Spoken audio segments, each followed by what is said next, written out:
Hello, I want to welcome you to the One Cell, One Light radio show with Dr. Hildegarde Staninger, commonly known as Dr. Hildy. And today is our 10th show on this beautiful July 6, 2011. And I have a special guest for my show today, which is Dr. Yul Brynner Jr., commonly known as Dr. Rock Brynner. He is going to discuss with us two of his books. He is a prolific author and has written 6 books that are wonderful. I've read all of them, plus his dad's. And the first book is on Dark Remedy, the impact of thalidomide and its revival as a vital medicine. And then I hope you stay for our second hour, which is we're going to talk about Empire and Odyssey, the Brynners in the Far East, Russia, and beyond. And in particular, with Dr. Brynner's book on the thalidomide, and he co-authored with Dr. Stephen Trent, but he was primarily the author on the text.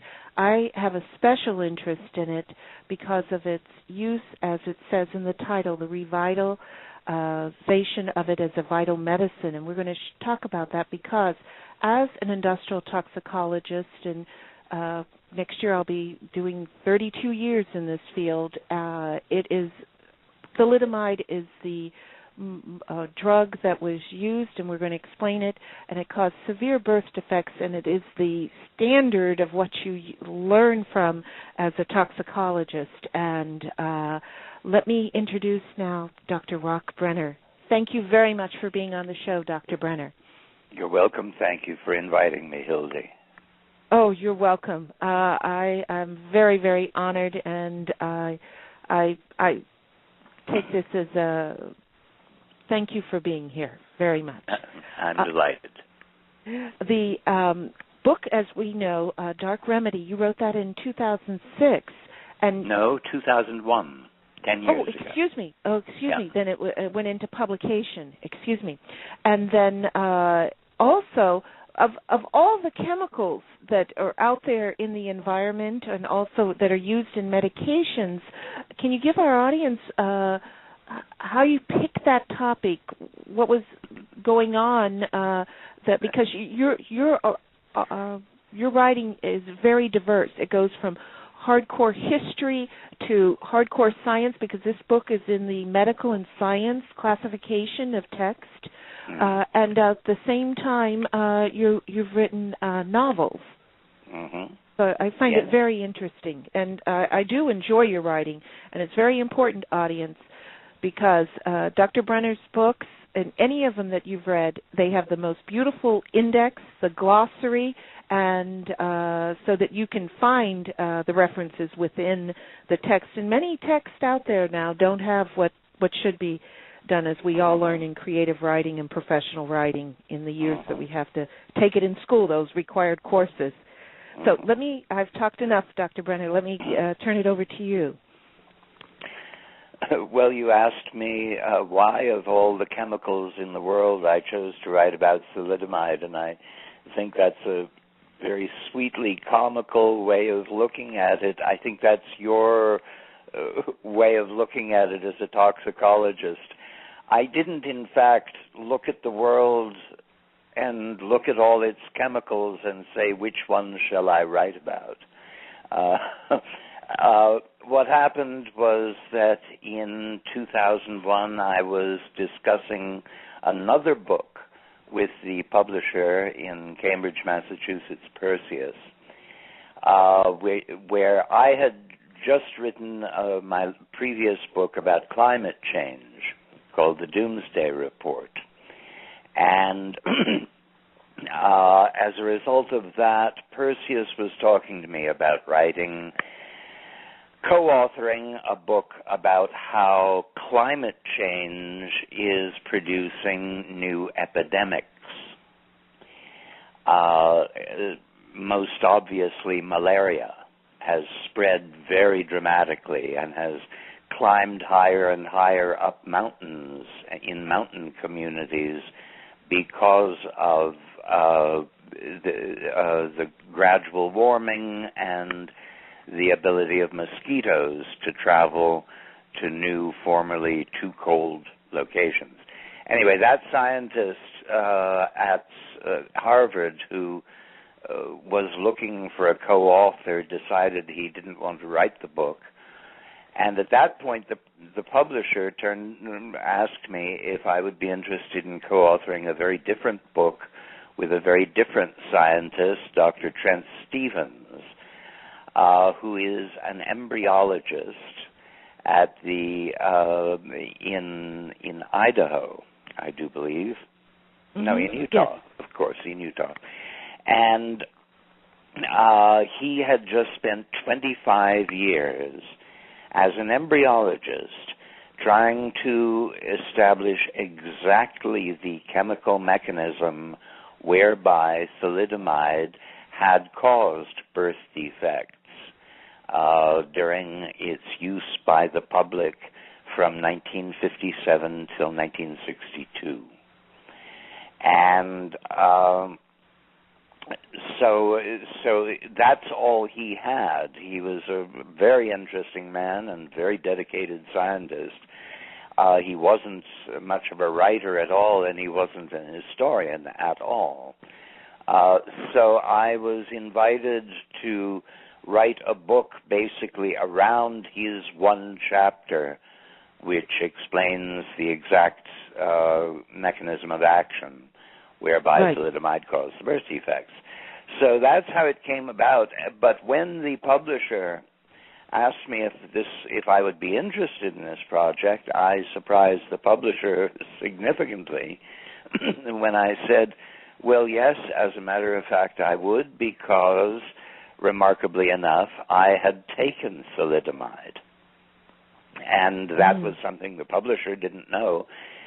But this was all in year 2000, just 2 years after the FDA approved thalidomide in the United States for its primary labeled use was for leprosy or Hansen's disease. Right, for the but the off-label use for which it was really intended was multiple myeloma.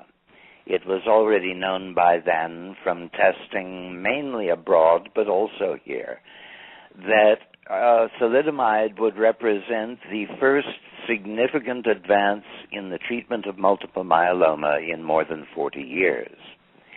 And it is an astonishing thing. The best-known case, of course, being Geraldine Ferraro, who passed away just a few months ago, but she survived an extra decade solely, according to her, thanks to thalidomide. And she was very public. She was certainly the best known yet and the first publicly known figure to take thalidomide for multiple myeloma and benefited dramatically from it. Lived easily 8-9 years longer than she could have expected otherwise. Right, with multiple myeloma, to have that increase in longevity of almost 10 years, a decade, that's very significant. Yes, absolutely. That type of disease. Well, that's why thalidomide was approved in the United States. There's, of course, quite a story behind that. But that's why it became available in 1998, and at that very moment, I had just endured almost 5 years of an extremely rare idiopathic autoimmune disease named pyoderma gangrenosum, the cause of which is unknown. But the results, in most cases, like mine, means that any wound, especially any wound below the knees, would not heal and would, in fact, slowly, consistently grow. Now, it is not an infection. It is an autoimmune condition. It's the immune system attacking your own flesh at the level of the skin. Mm-hmm. It's slow moving, but it's inexorable. And the one thing the first line of defense in every case is prednisone, which is a fascinating medicine in itself, and I think any of us who've ever taken prednisone for any length of time have a deep love-hate relationship with it, because it is fantastically effective at first for a wide variety of conditions, especially autoimmune. But it is also certain to wear off, and it does fantastic collateral damage to many organs of the body. Right. And by the time I took thalidomide in 1998, late 1998, I had been on huge amounts of prednisone, including the 3 or 4 uses of intravenous prednisone, called Solumedrol, which is like 10 times the power of oral prednisone. And by now the prednisone simply didn't work on me, aside from all the side effects in my body. And at that very moment, literally 2 months before thalidomide was released on the U.S. market, under the very, very scrupulously careful marketing or delivery system of medicine that had to be created for the use of thalidomide to prevent it ever causing any new birth defects. And right, this because rigorous that was very program. Severe. Sorry? What I was saying, the birth defects were very severe when it was first used. You might want to go back to the earlier part of the story of thalidomide, how it first appeared and where it led. It is an absolutely extraordinary story. I was so blessed to be invited to write it, and it was an extraordinary experience for me as an historian, and later as a human being when I got to meet more than 100 thalidomide victims in one gathering. And you call them in your book thalidomiders because they've gone through the effects of it, but at the same time these are individuals within themselves, and they have a story to tell that you presented very well in the book, telling each aspect of that human being, and brought it out because for our audience, at that time thalidomide was given to many pregnant women at the time, and no one knew about what it would cause in the birth defects, but they were so dramatic, the birth defects, because the legs or arms would not be formed, and it'd be more like a flipper on occasion a finger growing out of a shoulder, or a foot growing almost directly out of the hip. All 4 limbs, and there were many other effects. Those were the most visible. There were also very severe intestinal malformations and a wide variety of problems, but certainly the most distinctive was babies born with no limbs, or very foreshortened limbs, or dramatically malformed limbs. But let me go back to the beginning of the story, because yes, what happened is that in the production of antibiotics, but the mass production of antibiotics began only in 1944. Fortunately, just on the verge of of D-Day, and the vast majority of men who died in World War II, injured Americans who died in World War II, the vast majority died of infection. And it wasn't until literally, I think, a month before D-Day that the U.S. Armed Forces had access to antibiotics and that saved unquestionably thousands, probably tens of thousands of American soldiers' lives from D-Day through the end of the war with Japan. And those men came home from World War II and promptly had families. And so the children of those veterans, say, of D-Day, really owe their lives to the creation of antibiotics, which had, as famously known, been discovered by Fleming in 1928, but it was 16 years before they could mass produce them.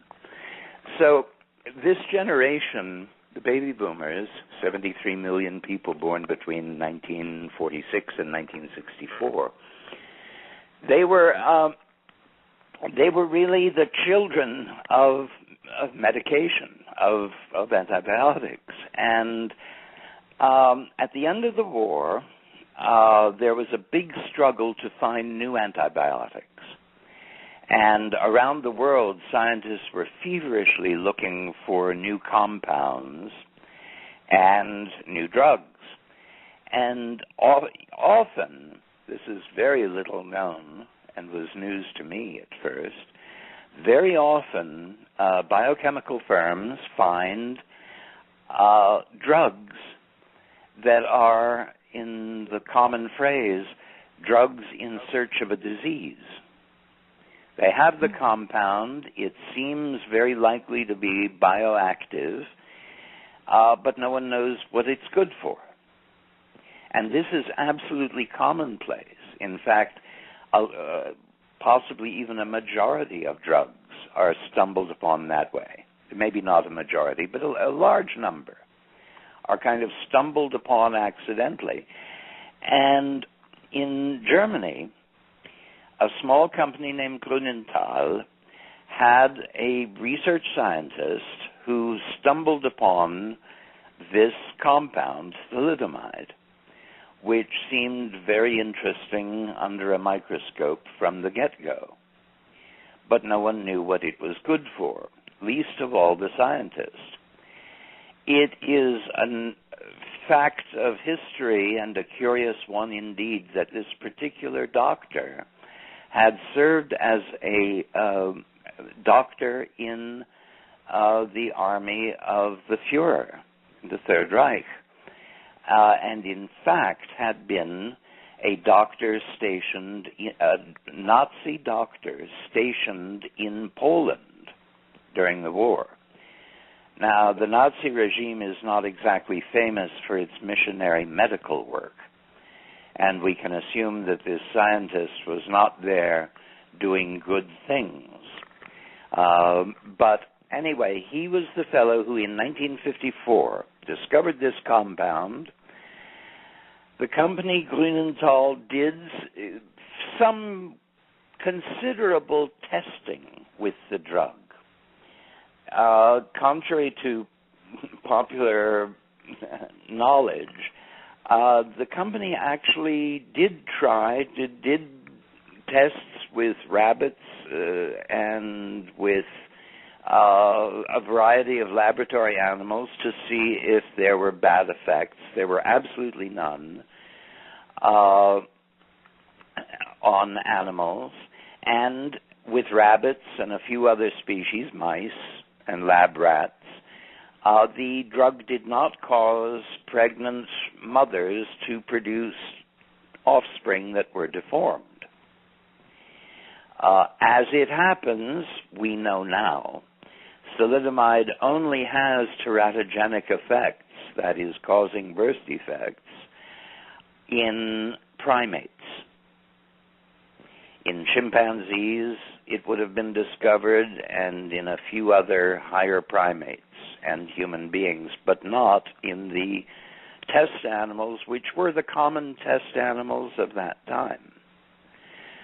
So, but the main thing was that these animals could be fed any quantity of thalidomide without it causing them any harm whatsoever. You could not kill an animal feeding it thalidomide, no matter what the quantity was. And it did seem to sedate the animals. That wasn't entirely clear. And there are comical stories about how they judged whether a lab rat was, in fact, getting a little sleepy or not. And they invented a very bizarre test that they said, the company said, showed that it made the rat a little sleepier, a little less active at least. So there was huge competition in this time, in the mid-1950s. There was only one class of soporifics, of sleeping pills. And those were the standard array of barbiturates. And barbiturates were very effective, but they tended to be somewhat addictive, and above all, they were the cause of many, many, many fatalities. Some of them accidental overdoses, some of them deliberate suicides. And the extraordinary thing about thalidomide was that it seemed to make people somewhat sleepy, and indeed it does, but it couldn't be fatal. And that meant that Grünenthal had every reason to imagine they had created the first absolutely safe sleeping pill that could be sold over the counter. That was the huge promise of thalidomide at the beginning. And it was a huge promise, and within a year, 57, 58, the drug became available throughout most of Europe, and it was the first over-the-counter sleeping pill. That was the big deal. Barbiturates had to be prescribed. You had to see the doctor to get them. But here was thalidomide that would put you to sleep almost as effectively, and it couldn't possibly kill anybody. And so the advertising on the original packages and magazine advertising in Germany and some other European countries in 1957 to 59 or so showed a little child standing on a chair reaching into a medicine cabinet in the bathroom for a box. And the message underneath said, perfectly safe in households with children. Ironically enough. So it was, that's how thalidomide began. And even then, at that point, the drug was produced only by the German company Grünenthal. At that point, a British company called, funnily enough, Distillers, decided to license thalidomide from Grünenthal in Germany for sale in England. Distillers had been exactly what its name suggests. It had been a distiller until the war, when the British government took over the company to mass-produce antibiotics. And that's the remarkable thing. Distillers became a main British producer of antibiotics, and now was looking for other drugs, and they were especially passionately looking for a sleeping pill, a safe one, an alternative to barbiturates, and they found thalidomide and licensed it from Grünenthal and began selling and producing it there. Obviously, for Grünenthal, the huge markets, the best in the world. Oh, I should say that this drive for sleeping pills, especially in England and Germany, but really all throughout Europe, Sweden was hugely affected, but especially in England and Germany, part of the large driving force for sleeping pills was the amount of post-war shell shock that was suffered by the general populations in both countries from the relentless bombing that both countries suffered during the war, and that civilians across the cities. So across both countries, there was considerable PTSD among the general population that interfered with people's sleep. So a sleeping pill was likely to be especially profitable in Europe. Perhaps less so in the United States, given the fact that the United States wasn't bombed territorially, but we did have 15 million soldiers in the war.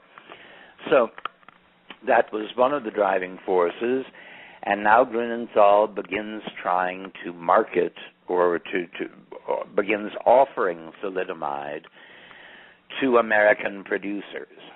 And American producers begin coming directly to Grünenthal looking to license it for the United States. Obviously, a vast American market was waiting. And if the drug could be approved as a safe over-the-counter sleeping pill across America, the profits would have been absolutely astronomical. Indeed, they would still be today if thalidomide didn't have the drawbacks it had. And so a pharmaceutical company in the U.S. called Merrill began the process of seeking to license thalidomide. They reached an agreement with thalidomide, with Grünenthal in Germany, and then began the process of trying to get the drug approved by the Food and Drug Administration. This was in 1960, I think it was, that they began the process. Turn. And it had a hard time coming through. Go ahead. And so now we cut to the United States and to what the FDA was like at this time. And in 1959-1960, the FDA was very simply owned by American pharmaceutical companies. And they paid off the FDA. Nobody even saw it as corrupt. It is a splendid example of how, in a fairly innocent fashion, perhaps, a regulatory body can fall under the sway of the companies it regulates.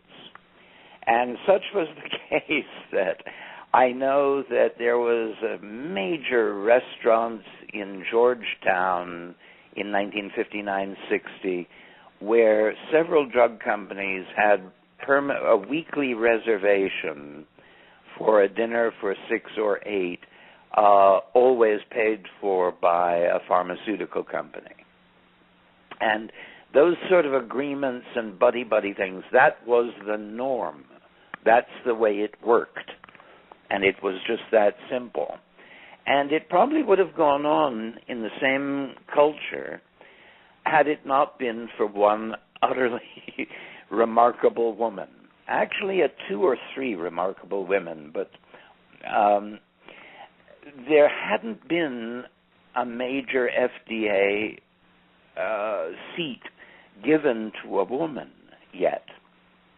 But in the late 50s, there was one remarkable woman whose name escapes me right now, who really fought the male-dominated culture at the FDA and refused to just go along with the buddy-buddy system. Right, and what's her name? I don't remember her name.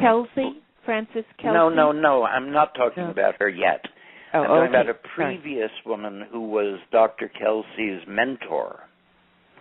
Oh. And this previous woman really stood up and was eventually fired by the FDA, and that is how Dr. Frances Kelsey was given a chair on the FDA advisory panel, and it happened to be Dr. Kelsey to whom an investigation of thalidomide was assigned. And Dr. Kelsey took off very much from her mentor. And when I met Dr. Frances Kelsey in the year 2000, she was very insistent that she owed so much to her predecessor, who had really stood up against the boys in the FDA and had kind of shocked everyone by doing so. Anyway, Dr. Kelsey is assigned thalidomide, and she begins looking at the application and looking especially carefully at the testing that Grünenthal had done in Germany. And she found it very obviously, clearly, undeniably wanting, this research. It simply didn't live up to any scrutiny at all. It didn't demonstrate that the drug was altogether safe. It didn't demonstrate that it was effective. And it simply didn't resemble serious science. And so she did not approve the drug.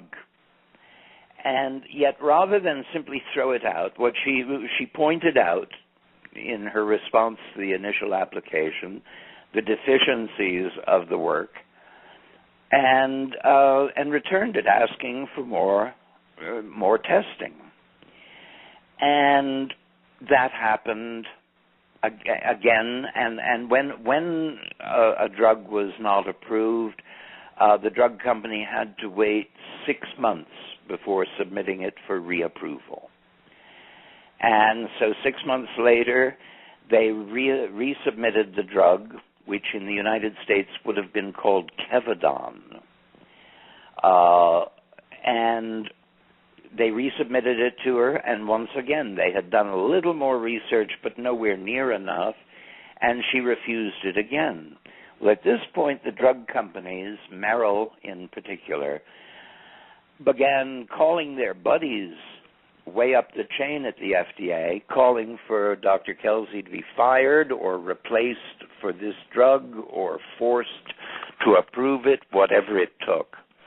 And they did apply considerable effort to make Dr. Kelsey change her mind, but she was a very stiff and difficult lady, as I got to know her myself 10 years ago.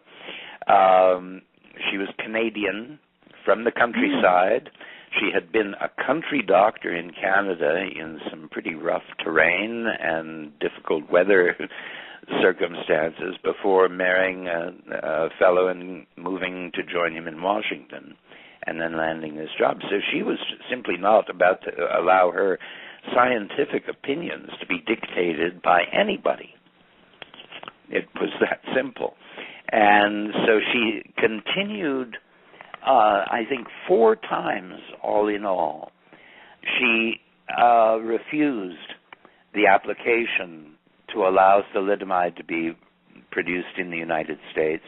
And maybe it was only 3 times. But after 2 years, the story finally erupted that thalidomide caused these terrible birth defects. And that was, and that was that. Immediately, thalidomide was taken off the market in the rest of the world and was not approved in the United States, thanks to Dr. Frances Kelsey, who in the fall of 1962 received from President John F. Kennedy the highest civilian award, because there's no doubt about it, she single-handedly prevented a most uniquely atrocious epidemic of birth defects in the United States. It's estimated that somewhere between 100 to 200,000 American babies would have been born without arms and legs, or with badly deformed arms and legs, but for Dr. Frances Kelsey. You know, we celebrate a lot of generals who win a lot of wars by killing a lot of enemies, but we can rarely celebrate an individual who saves that many lives. And Dr. Frances Kelsey most certainly did. She sure did. It's beautiful the way you put it, too, because it was a one-woman battle for her in that whole situation, you know, in getting it taken care of. And also, what was also, you touched on it in reference to thalidomide, how it was used in reference to treating of leprosy in the early years, especially with Dr. Jacob Sheshkin, who is of the Hebrew University in Jerusalem, who was doing a lot of work with that, which I found very interesting because his work was also involved in looking at where the armadillo was the one that got leprosy like the humans, in particular of the lung. And I shared with you several months ago when we were discussing coming on to the show in reference to we had in the United States 105 individuals that were diagnosed with armadillo leprosy, which I find it very interesting that that's occurring because I wonder if these individuals ever touched an armadillo, you know, or came into the contact. Like in your book, it brought out that in the certain areas of the South and also from Texas to New Mexico, there is a lot of armadillos in this particular mycoplasma. It grows in the dirt. Well, yes, you know, it's in the soil. Only recently, only years after my book, has there just in the last few months been some confirmation that armadillos, even in some of the southern and southwestern United States, basically kind of from Louisiana to in a narrow band across to Arizona or so, that those regions do have a slightly higher incidence of leprosy. A lot of doctors assured me that leprosy doesn't pass from armadillos to people, but to some degree it does. On the other hand, in the bigger picture, it's not the biggest problem of all. But Dr. Sheskin's work was remarkable, and I'll just briefly tell you the story of how 2 years after thalidomide, the connection between thalidomide and birth defects was made, and that in itself is an extraordinary story. How 2 or 3 doctors, mainly in Germany but also in Australia, figured out that thalidomide, which had been given to thousands of women, caused these birth defects. And the main one was an Australian doctor, and he figured out, because he was the doctor who had prescribed the thalidomide to these women, and he realized that he had an extraordinary cluster of patients with deformed children just among his own patients. And that was one of the clues. But then there were other 2 remarkable doctors in Germany who pieced the story together. Anyway, Dr. Sheskin, 2 years after this, in 1964, at his small clinic for leprosy patients in Jerusalem, was given a patient who was dying of leprosy, of advanced particular kind of wounds that come with leprosy, called ENL. And these wounds were so painful that the man had not slept for 6 months. No sleeping pill had worked for him, and he was on the brink of utter insanity from lack of sleep. Mm-hmm. And Dr. Sheskin, after trying every other sleeping pill, found an old, out-of-date package of thalidomide at his clinic and gave it to the man, and he slept perfectly soundly, and slept soundly for the next 7 nights. And at the end of that week, those particular wounds, called ENL, had vanished from him. And that was the first evidence that thalidomide could have a beneficial effect. And it was extraordinarily dramatic Dr. Sheskin then went to Brazil, where leprosy is endemic. He went to a very large leper colony and did absolutely magnificent, meticulous testing at keeping perfect records of his testing with leprosy patients given thalidomide, and established beyond a doubt that this was hugely beneficial. Then when HIV appeared in 1981-82, but then by the mid-'80s, late '80s, all around the world, people were pulling out drugs. Drug companies were pulling out old drugs that had been known as a drug without a disease and testing them for their beneficial effects on HIV.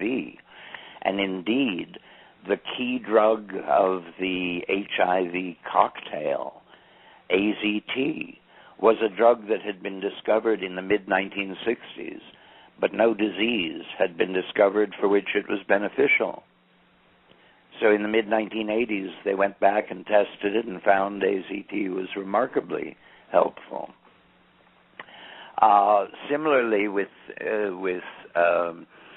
thalidomide, and there the rumor was spread that thalidomide was helpful to HIV patients, and suddenly, from Brazil, there was a black market in thalidomide, so that especially, say, in Greenwich Village, on a Saturday night, if you were looking for drugs, you could find a drug dealer who might give you heroin, cocaine, crack, or thalidomide, and other drugs that were presumed to be beneficial for HIV. Well, anyway, that was what led to the progressive testing and further testing. It turned out that thalidomide is not at all helpful to HIV patients, not even faintly. Although it helps somewhat, I think, with Kaposi's sarcoma, but it causes other issues with T cells and so forth that are more negative. But meanwhile, more and more testing was revealing its beneficial effects for people with autoimmune conditions like my own, pyoderma gangrenosum. And so, remarkably enough, in 1996, 1997 or so, actually a little earlier, Dr. Francis Kelsey, who had prevented thalidomide from being sold in the U.S. in the 1950s, early 1960s, now approached drug companies in America to see who would want to produce thalidomide. And she found the company Celgene, and that's a fascinating story too. Celgene agreed to produce thalidomide. She virtually assured FDA approval so long as, but specifically for its main label use being leprosy. And once it's approved for one use, a drug can be given by a doctor for off-label use for other conditions. The drug can't be advertised for off-label uses, even to doctors, but an approved drug can be prescribed to a patient for a reason other than the primary disease.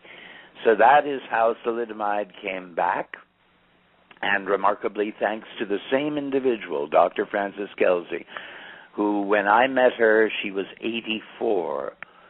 She was the gem of the FDA. It was remarkable meeting her. When I met her, she was 84, and I asked one of the doctors at the FDA if he'd ever discussed with her whether she wanted to retire someday. And he said, well, yes, actually, I once did make the mistake of asking her if she planned to retire, and she looked down her nose at me and said, well, if I did, I wouldn't discuss it with you. And she was an absolutely remarkable woman, and we owe her a great debt. Thalidomide, so Celgene. I know that you wanted to ask me what I thought about thalidomide in the future. Well, the whole cause of Celgene, the company, in taking on thalidomide, and the wish of everyone involved is to absolutely eliminate thalidomide from the face of the earth as soon as possible, because it can absolutely still cause birth defects exactly the way it did 50 years ago.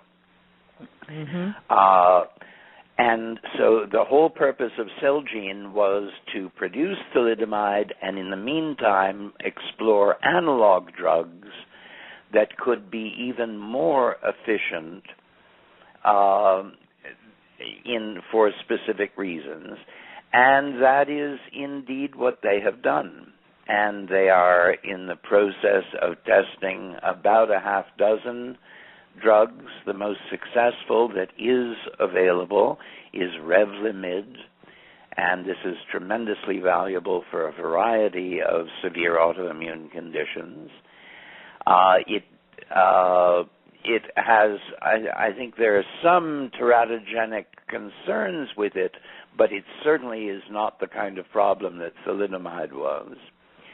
And so the idea is to learn from thalidomide, make it available to those who are suffering, but to devote most of the energy to finding extraordinary new compounds to replace thalidomide altogether. Right, because as you stated, it had very good benefits for people with leprosy, and that disease still exists in the world, and most suffering for the individuals that have that disease. Yes, absolutely. As with any autoimmune disease. Absolutely. I mean, it's the amount of leprosy in the U.S. is terribly small. It really is pretty tiny. It does still exist, it's true, and in worse situations in many places around the world. But yes, absolutely wonderful for leprosy. But again, to be able to address serious cancers in a very big way affects far more patients and will over the years to come. I've met with Celgene recently. I very much wanted to write a sort of follow-up book about Celgene and what the company has achieved since I wrote Dark Remedy. And I had wonderful discussions with them, but they weren't prepared to. The FDA, again, does not allow drug companies to advertise drugs for off-label uses. And so anything I might have written with company information might have been mistaken for advertising for off-label use. And so Celgene ultimately just didn't feel comfortable talking freely for a book.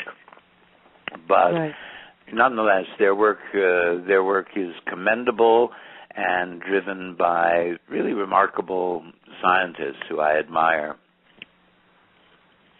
And with even these analog drugs, there might be some new remedies for, as you stated, with the autoimmune disease.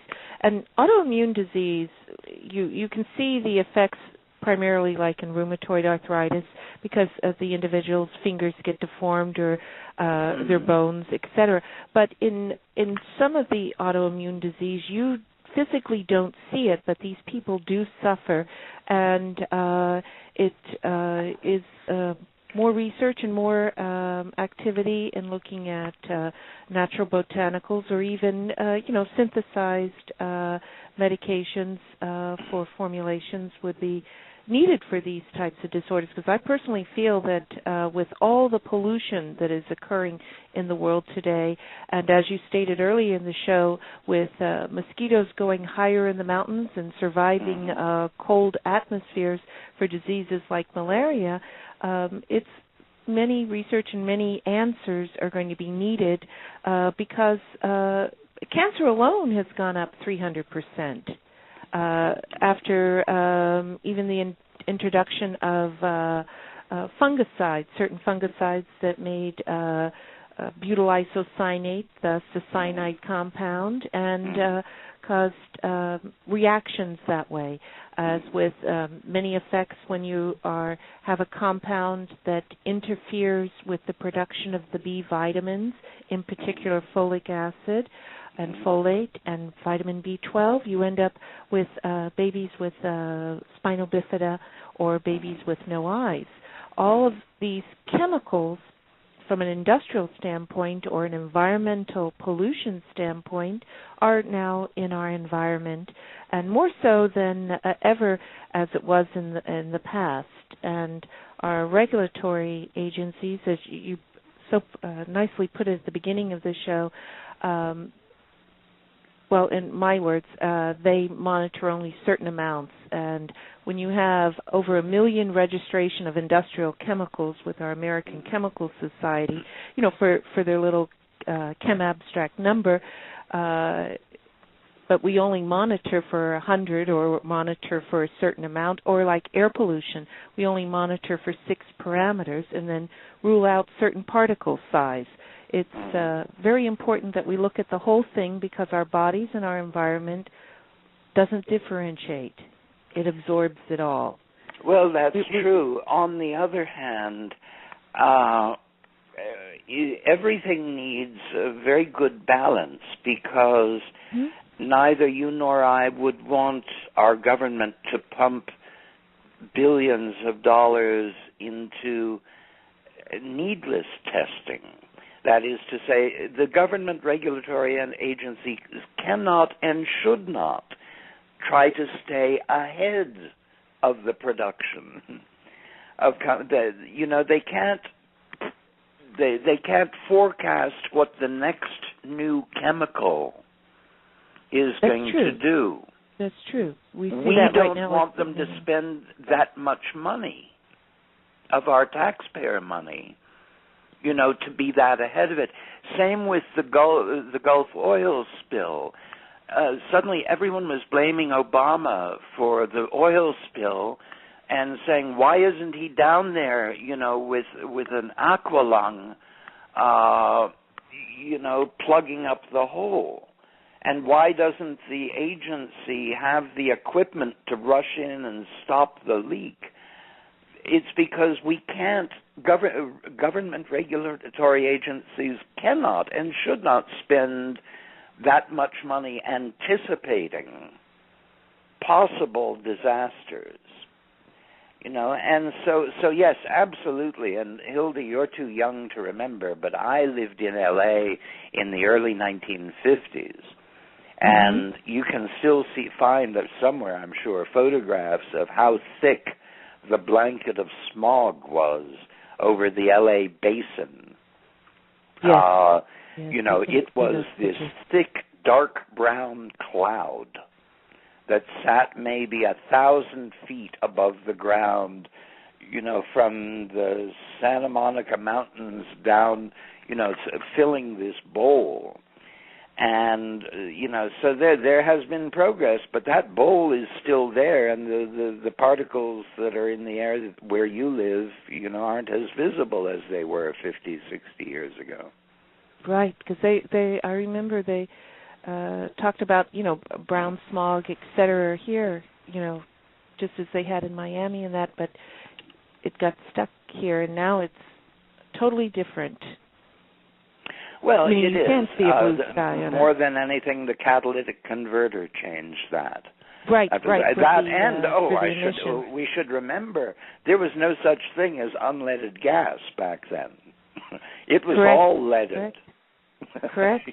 And then the stabilization of the gas with different compounds that had mercury in it and everything, so it wouldn't catch on fire as fast. That's right. Reduce flammability, and all of it plays a role in it. And it's just, to me, always amazing how it all plays, as you made a very key point, as putting the balance not only in the environment, the balance in your own life, or the balance in what is happening within your community and your life, so that once that balance is put in place, then everything goes in an even keel. But when it's out of balance, everything happens, it seems, that way. That's right.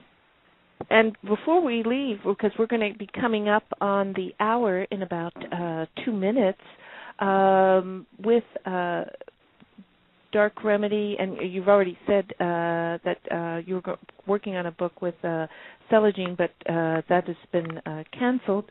Do you have any more aspects? Because I know you're in the process of a new book.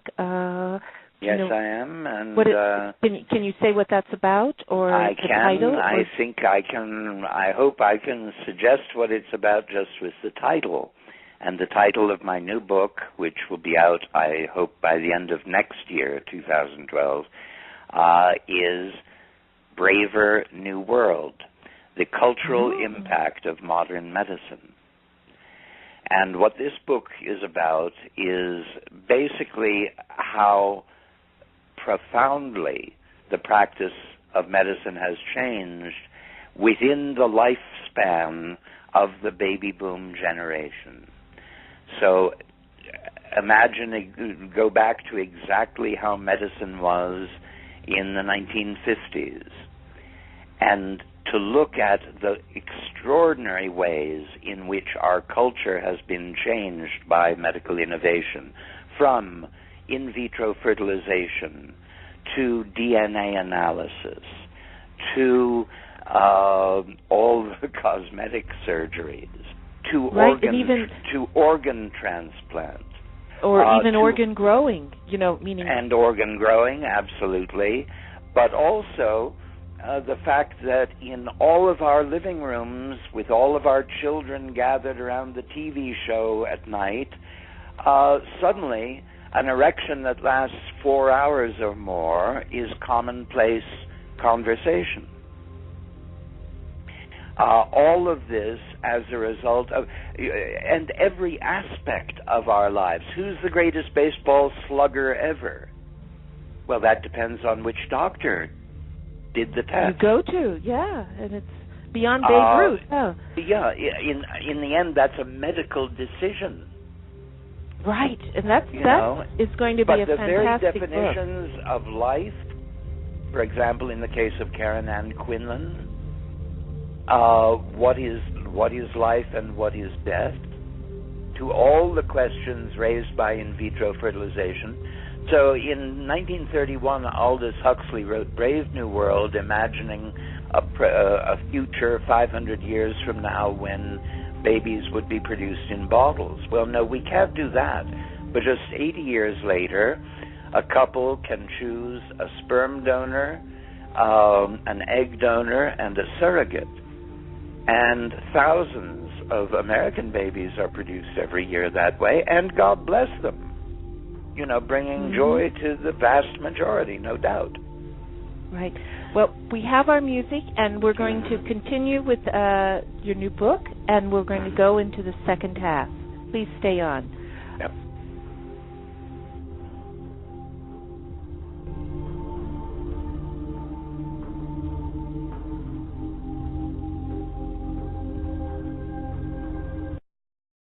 Informed, enlightened, alive and amplified. This is the Living Light Network. Believe? No, in Utah, of course, in Utah. And he had just spent 25 years as an embryologist trying to establish exactly the chemical mechanism whereby thalidomide had caused birth defects during its use by the public from 1957 till 1962. And so that's all he had. He was a very interesting man and very dedicated scientist. He wasn't much of a writer at all, and he wasn't an historian at all.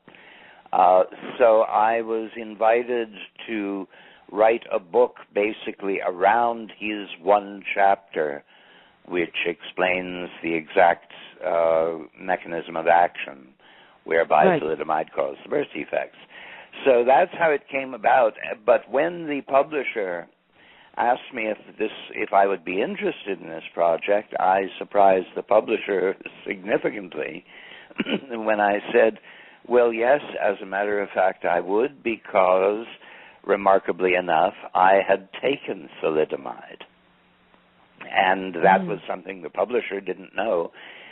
But this was all in year 2000, just 2 years after the FDA approved thalidomide in the United States for its primary labeled use was for leprosy or Hansen's disease. For the but the off-label use, pharmaceutical way of looking at it, I think that's your way of looking at it as a toxicologist. I didn't, in fact, look at the world and look at all its chemicals and say, which one shall I write about? What happened was that in 2001 I was discussing another book with the publisher in Cambridge, Massachusetts, Perseus, where I had just written my previous book about climate change called The Doomsday Report. And as a result of that, Perseus was talking to me about co-authoring a book about how climate change is producing new epidemics. Most obviously, malaria has spread very dramatically and has climbed higher and higher up mountains in mountain communities because of the gradual warming and the ability of mosquitoes to travel to new, formerly too cold locations. Anyway, that scientist at Harvard who was looking for a co-author decided he didn't want to write the book. And at that point, the publisher asked me if I would be interested in co-authoring a very different book with a very different scientist, Dr. Trent Stevens, who is an embryologist at in Idaho. Introduce now Dr. Rock Brynner. Thank you very much for being on the show, Dr. Brynner. You're welcome. Thank you for inviting me, Hildy. Oh, you're welcome. I am very, very honored, and I take this as a thank you for being here very much. I'm delighted. The book, as we know, Dark Remedy, you wrote that in 2006. No, 2001. 10 years ago. Excuse me. Then it went into publication. Excuse me. And then also, of all the chemicals that are out there in the environment and also that are used in medications, can you give our audience how you picked that topic? What was going on? Because your writing is very diverse. It goes from hardcore history to hardcore science, because this book is in the medical and science classification of text, and at the same time you've written novels. Mm-hmm. So I find it very interesting, and I do enjoy your writing, and it's very important, audience, because Dr. Brynner's books, and any of them that you've read, they have the most beautiful index, the glossary, and so that you can find the references within the text. And many texts out there now don't have what should be done, as we all learn in creative writing and professional writing in the years that we have to take it in school, those required courses. So I've talked enough, Dr. Brynner. Let me turn it over to you. Well, you asked me why, of all the chemicals in the world, I chose to write about thalidomide, and I think that's a very sweetly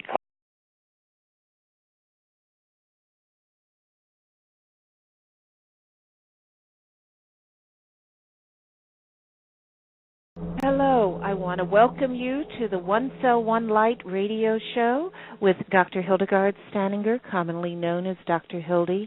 And today is our 10th show on this beautiful July 6, 2011. And I have a special guest for my show today, which is Dr. Yul Brynner Jr., commonly known as Dr. Rock Brynner. He is going to discuss with us two of his books. He is a prolific author and has written 6 books that are wonderful. I've read all of them, plus his dad's. And the first book is on Dark Remedy, the impact of thalidomide and its revival as a vital medicine. And then I hope you stay for our second hour, which is we're going to talk about Empire and Odyssey, the Brynners in the Far East, Russia, and beyond. And in particular, with Dr. Brynner's book on the thalidomide, he co-authored with Dr. Stephen Trent, but he was primarily the author on the text. I have a special interest in it because of its use, as it says in the title, the revitalization of it as a vital medicine. And we're going to talk about that because as an industrial toxicologist, and next year I'll be doing 32 years in this field, thalidomide is the drug that was used, and we're going to explain it, and it caused severe birth defects, and it is the standard of what you learn from as a toxicologist. And for which it was really intended was multiple myeloma. It was already known by then from testing mainly abroad, but also here, that thalidomide would represent the first significant advance in the treatment of multiple myeloma in more than 40 years. And it is an astonishing thing, the best-known case, of course, being Geraldine Ferraro, who passed away just a few months ago, but she survived an extra decade solely, according to her, thanks to thalidomide. And she was very public. She was certainly the best known yet and the first publicly known figure to take thalidomide for multiple myeloma and benefited dramatically from it. Lived easily 8-9 years longer than she could have expected otherwise. Right, with multiple myeloma, to have that increase in longevity of the almost 10 years, a decade, that's very significant. Yes, absolutely. That type of disease. Well, that's why thalidomide was approved in the United States. There's, of course, quite a story behind that, but that's why it became available in 1998, and at that very moment, I had just endured almost 5 years of an extremely rare idiopathic autoimmune disease named